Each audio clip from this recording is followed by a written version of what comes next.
All right, so I took part in some Black Friday goodness from my friends at Smoke and Mirror Hobby. And by friends, I mean people I ordered stuff from on the internet, but have not ever actually met. But at $95 a piece, I thought that was a killer price for a Commander Legends booster box. So let's see how we did. Pardon the ridiculously oversized box opener. It was what was at hand, and I own a ridiculously oversized knife because when I was young, I always wanted one of that particular knife, and when I was a grown-up, I decided that I could buy whatever the hell I wanted because I'm a grown-ass man. So, because I don't hunt or murder people with knives on the regular, I just happen to have a very scary box cutter. So Commander Legends is one of the most fun sets and incredibly impactful into the Commander format. There were some great reprints that really needed to happen. There were some amazing new cards that were awesome, and then there was Hull Breacher, and that was a thing that happened and has subsequently been corrected, and now it is not a thing that happens anymore. So let's see what we get. These are 20 card packs, so feels a little different. Feels weird actually opening a 20 card pack. Shooby-doo, hokey doke. Meh, meh. Meh, meh, meh, meh. I'm not going to meh at every card, I promise. Well, that was lame. Necrotic Hex, nothing impressive. Meh, meh. Wow, that pack sucked. So, Prismatic Piper, in case you don't know, is something neat that they did because Commander Legends was intended to be drafted. This is kind of a fill-in commander. It can be any color. A lot of the single color commanders in this set have partner. Well, if you open a pile of awesome blue cards, but you don't get a good blue commander, you can use the Prismatic Piper as your commander and say, it's blue. You can't do it for monocolor. I mean, multicolor. You can't make your Prismatic Piper be Simic.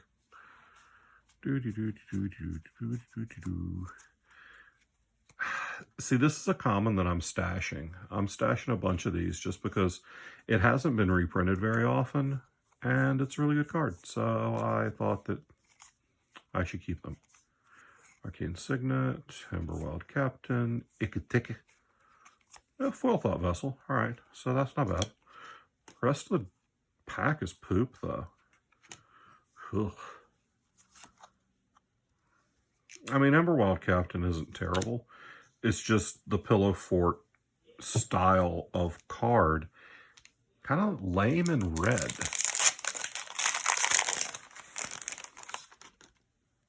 But yeah, so far in a set that has reprinted Mana Drain and Vampiric Tutor, the best card I've gotten is a foil Thought Vessel. Okay, Sphinx of the Second Sun has been seeing some market movement lately. Basically, you get to your post-combat main phase and then you get another untap, upkeep, and draw step. So you kind of get a turn and a half. And then meh, meh, meh.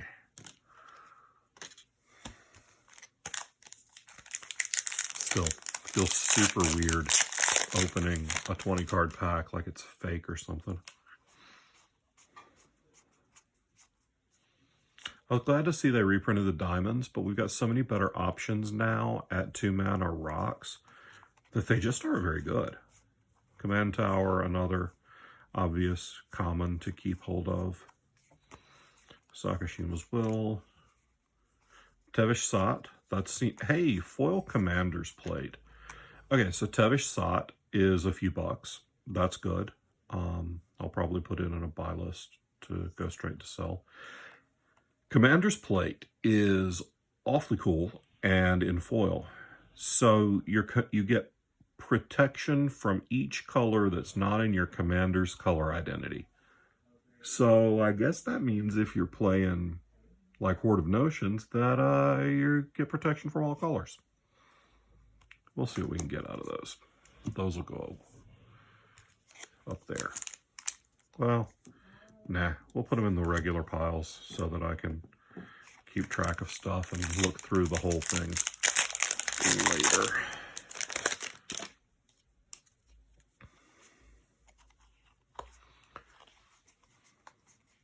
There are definitely some commons to keep an eye on in this set.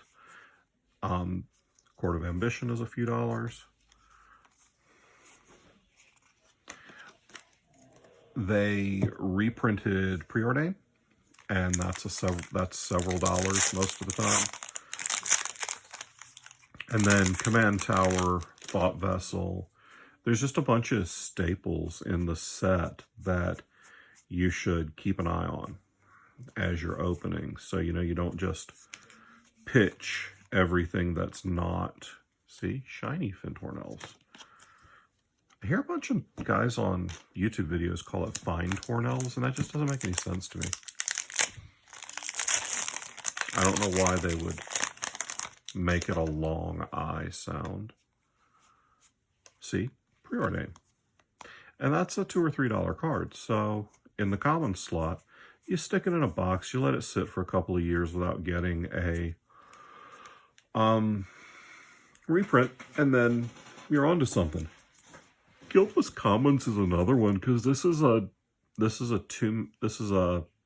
soul land, bounce land, but it's only for colorless, so pretty stout. Achroma's Will is a great card. My vote for best white card in the set. Is it?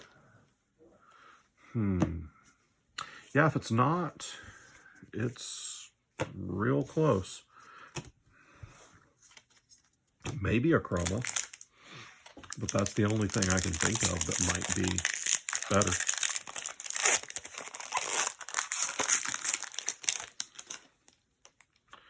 All right. Doop-a-doo-doo. Magus of the Order. Lame. Ancestral Blade. Prismatic. Phew. That's always the scary thing with Masters packs, because when they miss hard. So I'm glad we got this box on a deal. Rakshasa Debaser. Man, this box is lame so far. I mean, really not impressive. I know, we're not even halfway there, but still. I like a little more pop in my corn, This Seer always ends up being $1 or $2, so you want to yank all those out. Wrong Turn. Core Moldrak. Whew. Speaking of wrong turns, that pack took a few.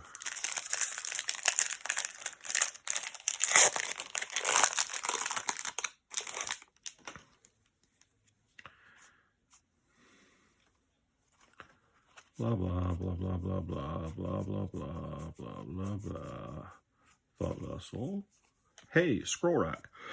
Okay, this is a card that hasn't recovered yet from this reprint, but there's no way Scroll Rack doesn't get back up to being real money. So Scroll Rack and Hans Eriksson and Becca. Triple rare pack. And one of them, even good. I don't know what Scroll Rack is sitting at these days. It had gotten up to downright ridiculous before this reprint was announced. So, I'm hoping that it'll float back up 40 or 50 bucks.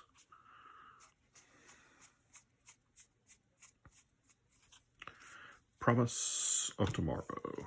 promise that tomorrow that card will still be lame. I've got this mound of wrappers and stuff over just off screen. And by that I mean the wrappers from the packs. I don't mean like Ice-T and Eminem are all playing Twister over on the side of my table. But that's a really kind of hilarious visual image, so we'll keep it.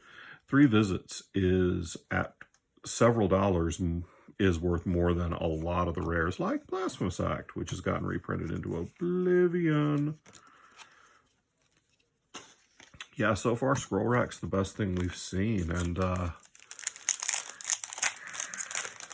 there was a time not too long ago when that would be super exciting, but we're not in that time anymore, because we're hunting for a Jeweled Lotus, or a Mana Drain, or a Vampiric Tutor. We're hunting for the monies, y'all. We're not really hunting for a Nightshade Harvester, but that's what we found. All right, Foil Opposition Agent. That's not bad. It's not great. That's a card that hasn't turned out to be as oppressive as people thought it was going to. Probably because well, some of it was, it came out when we were all having to play on webcam. And having to play on webcam makes things that search other players' libraries kind of just hard to deal with. Hey, Jessica's Will. That is a $30 rare. Park the Thumbless is a few pennies. $30 rare. But I mean, it's the best red card printed since Dockside Extortionist. It's stupid card, and should go in every red deck. Unless, you know, it's a janky theme deck that doesn't fit in. Land. BS foil. Alright, last stack. It's gotten better. It's stepped up. I mean, we've gotten a foil Commander's Plate, a Jessica's Will, a Scroll Rack. It's not bad. I'm sure that we've, as far as gross value, I'm sure we've hit our 95.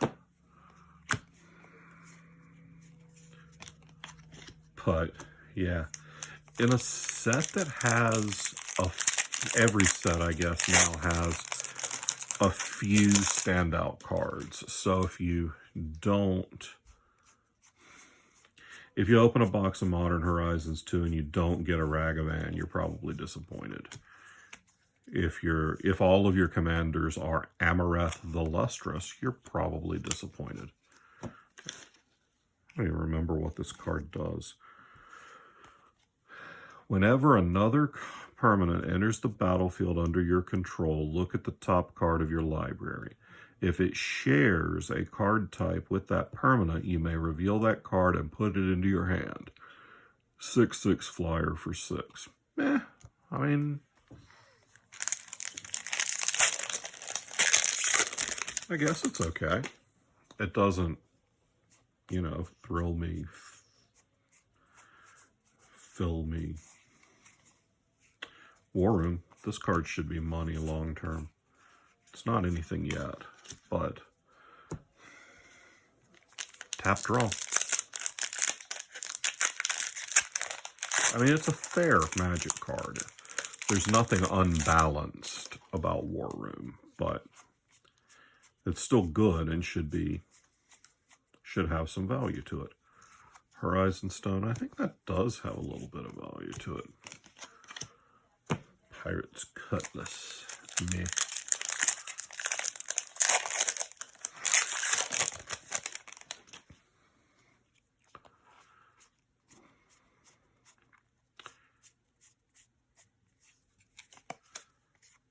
Why is Sweet Gum Recluse a rare? I guess because it has so many keywords. Flash, Cascade, Reach. Put 3 +1/+1 counters on each of any number of target creatures that entered the battlefield this turn. All right. Yeah, I mean, I guess there's some power there.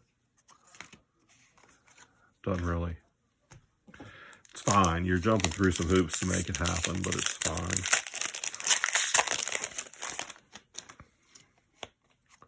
They were working to make a Cascade deck in this limited environment, and they kind of did. It wasn't superb, but it's a thing that exists.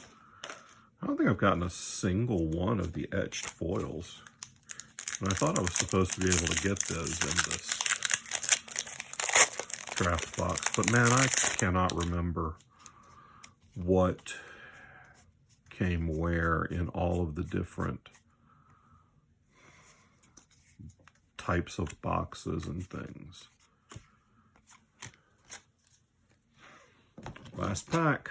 It's our last chance at a Jeweled Lotus or a Mana Drain or a Vampiric Tutor.